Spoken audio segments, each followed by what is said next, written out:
Hello and welcome to Chess Castle Game of the Week. We have a new special guest here who's going to start commentating on the channel. We're very lucky to have I am Nubair, so I'll let Nubair introduce himself. Thank you. So, hello, friends. I'm International Master Nubairshah Shaikh from India. So far, I have got three GM rounds with the best elo of around 2461. And one of my recent achievement includes a very good game against Gukesh with Indian draw in Kata Masters. Oh wow! Yeah, So potentially, that's going to be upcoming draw against the world champion if everything goes according to plan. So that's going to yeah, be quite one for the resume long term. All right. Well, let's before we get into the game of the week, let's just quickly recap the September results. We did miss the stream last week, by the way. Want to apologize for that.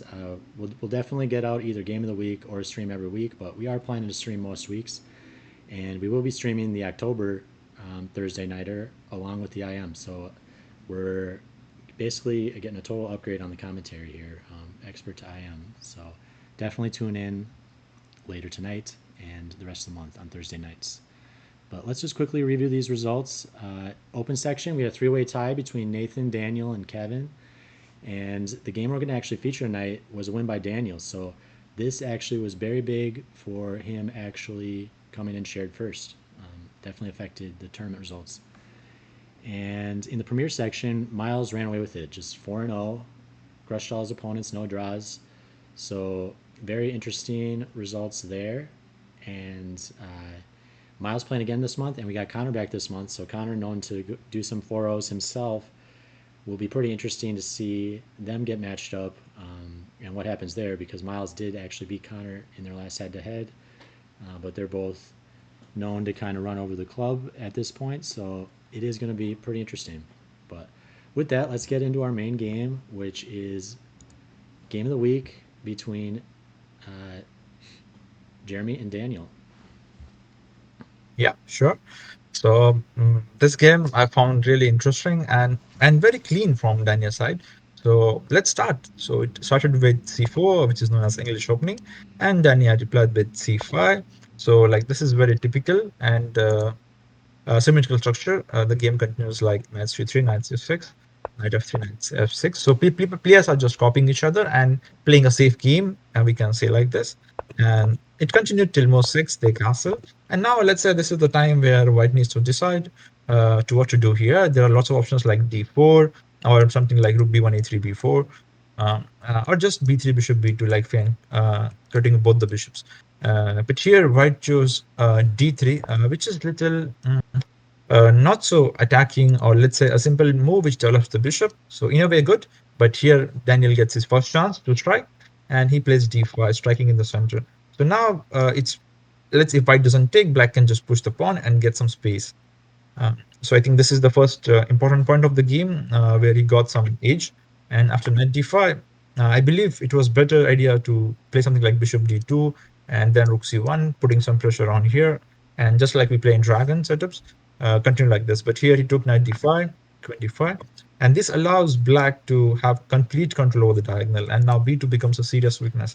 And it's not easy to develop the bishop because if you play rook b1, the a2 pawn hangs. You play queen c2, there are moves like knight b4, and if you play queen b3, then the structure gets damaged. So a So in bit a way, not yeah. a bit cold blooded to Daniel though to just walk into that discovery. There's no dangerous discoveries I imagine with the knight moving.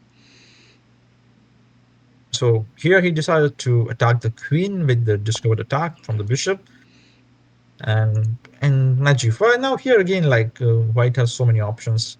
For example, queen f5, queen d6, and just maybe go back, or queen d7. Here, queen d7 was played. First, I did not understand this move exactly what he wants, but later it became clear that he wants just b6, bishop b7, and sounds like a very good idea. Many times in this kind of structures like symmetrical English, we have seen our ex-world champion Magnus Carlsen using the idea of knight c3, queen d2, b3, like, and bishop b2. So it is very much same here. It's black who has got d5, and he's also trying to play the same thing. So here white tried to attack this pawn, queen c2, then b6, just defending the pawn, queen a4, and this loses the tempo. Like you play queen c2 and then queen a4. Maybe if he could have played queen a4, then he could have saved the tempo. But still, I believe there was something like knight d4. And if he takes, then there's knight e2 check. King goes to h1, bishop d7, and bishop takes. Okay, let's just make moves. So queen d7, knight e2, king h1 takes, bishop b7. And now let's say just something like rook b8, and again the problem is still exists, and the b2 pawn hangs. Even if black wants, he can take the bishop and just go rook b2, and it's completely winning because all the pawns are hanging. Also, black will be having double bishop advantage. So in my opinion, this was also not so good Yeah. option for white as he has to go back. From what I'm seeing so far in the game, it seems like White's kind of making some superficial threats, like let me play queen c2, force you to play b6 because now maybe your rook will be in danger, but really it's a superficial threat. Same thing with, let me provoke you to play queen takes d5 because now I got this discovery, but really it's kind of not coming with any teeth. So, White kind of making some plays at Black's pieces, but he can kind of just side shift and get his ideal setup. So it seems to be going pretty well for Black. Yeah, now the black is simply better, and maybe if maybe it was better to try something like bishop to e3 in this position. At least you develop your pieces and complete development, connect troops, and and maybe this could have allowed white to be in the game. But queen a4 simply delays the development of white, and still the problem is not resolved. So black just continues bishop b7, and again, okay, not right now, but in future, let's say rook d8, again knight d4 will be threatened, and e2 will be a permanent problem. And this still exists. Like, okay, let's make this raid because it's a serious issue. Bishop h3 now. This attacks the queen, but definitely weakens this diagonal. And in future, definitely we will see some tactics coming on this diagonal. Yeah, it's almost like they've swapped colors, and I guess that's what happens when you kind of make slow moves like d3, queen c2, and then queen a4, because Black's fully developed here, and White's still got some development to do. And here again, like black had options like e6 to play queen d5, queen d4, and I like the choice queen d4 because it's very simple. Like you are trying to exchange queens, and then the e2 pawn is weak, the bishop is off the mark, and it gives very simple play. For example, you just take, and play rook e1, defending the pawn. You just blunder the exchange, and it's game over. So there's no good way to defend this pawn. And in the game, white tried to defend like bishop g4. Maybe after queen d4, I mean, best was to just go back to d1, humanly it's very difficult because you have played queen c2, queen f4, and then again to go back it feels, I mean, it's just tough for any human to play like this. And yeah. In a practical game, would you rather take or would you rather give the e2 pawn or the exchange to try to Yeah. fight back? Yeah, he found an interesting way to defend the pawn with bishop g4, but this is little artificial. Now just h5 attacking the bishop has to go to f3, just take, and now you cannot play an f3 because the e2 hangs again. So ef3 needs to be played, and now you see everything is weak. Like just in future, this will come, this is coming. Even if this gets attacked, it will be very difficult to defend the f3 pawn. Like so f6, and then the pawn is hanging. But okay, black chose simply knight e2 and decided to grab the b2 pawn, which is also fair enough because you get bishop f6, rook d8, and it's just an extra pawn on the queen side which you need to promote and queen.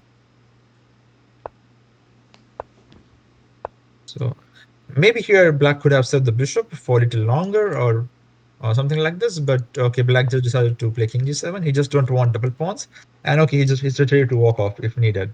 Mm-hmm. A4, at least this is a good attempt by white. At least he's trying to create some damage to this pawn chain. Maybe a5, rook b5, rook b1. But black was very accurate, going rook d8, attacking the b3 pawn.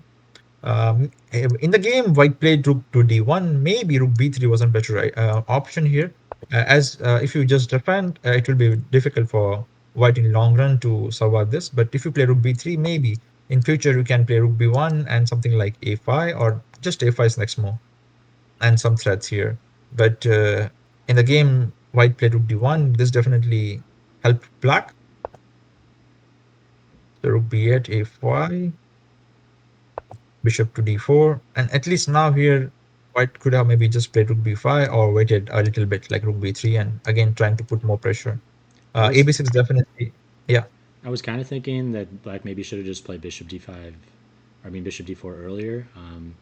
Just Uh-huh. because I'm kind of the attitude, I like this principle in chess: give nothing, take everything. So no Yeah, reason to really give the bishop here, or give the bishop for the knight when the bishop's a better piece, even though. Uh, so yeah, I love that he kind of corrected his mistake later, but not even a big mistake because obviously simplifying and activating your king is probably going to be moving towards a winning ending. But I feel like yeah, no reason to give the bishop for the knight. So I like shifting it. absolutely. The bishop is like a beast, like it's control the entire board, and also like I also call bishops as snipers because they are like long range pieces and they just can snipe everything. And especially when the portion is open, a knight is very big in comparison to the bishop. So we could have done this before, but okay, better late than never. And he plays bishop d4, and now simply takes. And even this helps black and rook b6. So usually people play a b6, but this will again allow to play rook b5 and rook b1. So I really like this move by Daniel here, rook b6. What's the idea? I just want to play rook b8 and try to get rid of the pieces and taking advantage of the fact that the bishop still exists on the board, and which means he can just push the pawn in future if he just slides away. Maybe he'll just defend it for the moment. Let's say rook c8 or rook b5, and he's just gonna put the pawn forward and let something like knight c3. Then there's rook b2 attacking f2. So white really cannot do this because he will lose more pawns in this. Or maybe for a second, black can just defend the pawn, and again the if pawn will start rolling all over the board. Oh, that's really Oh, this impressive was by really Daniel, I think, yeah, because he's showing he's playing classical chess.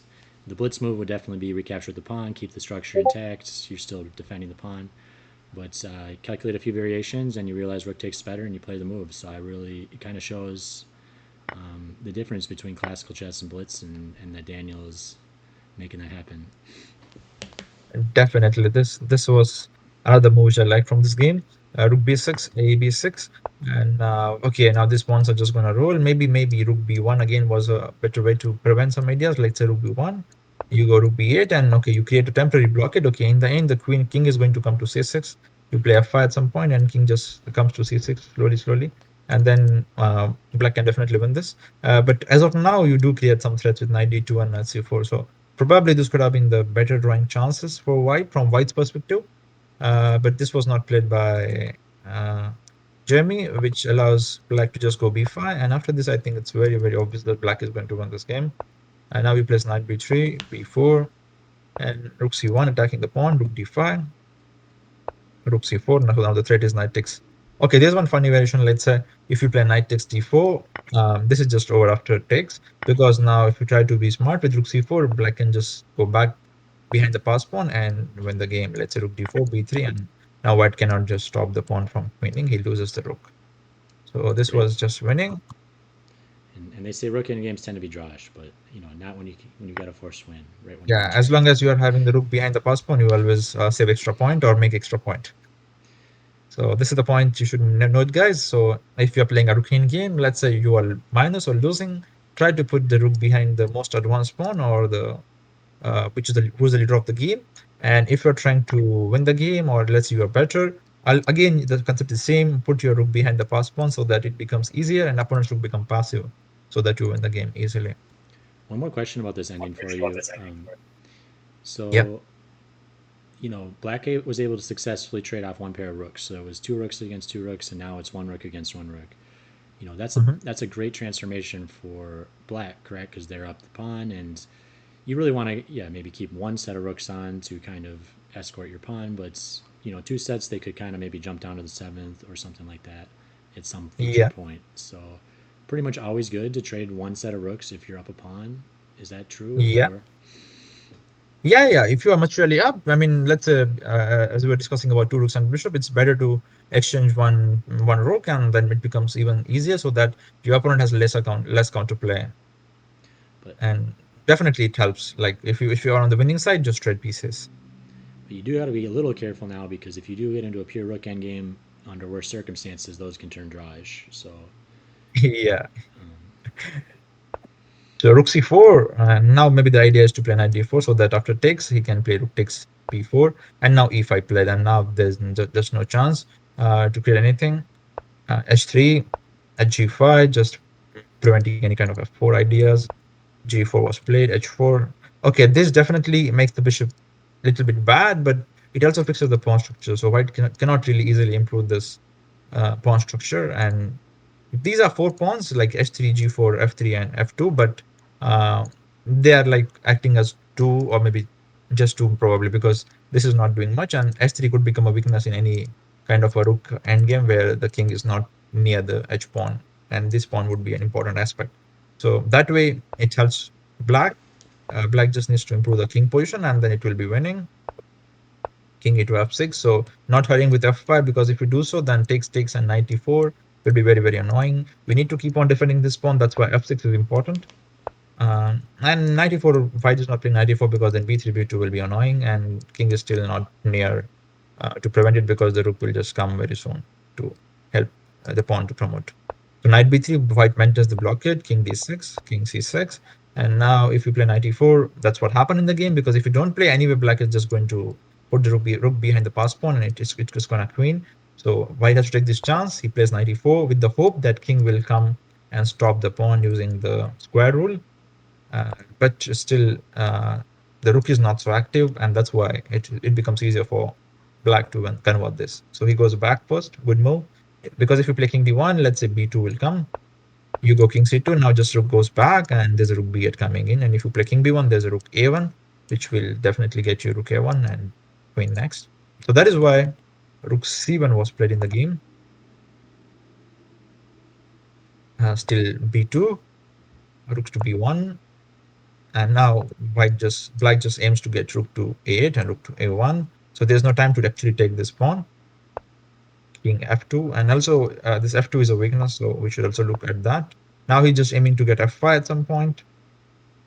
And this is definitely helps black to win this. Maybe king c2 would have been a better defense or better try, because now f5 will at least give white chances to play knight takes g5. Let's say you play fg4, you have got hg4, and okay, still the pawn is a bit annoying, but at least you have got knight to defend something, and you can hope something that, okay, sorry, this b2 hangs, so there's no bishop f2 yet.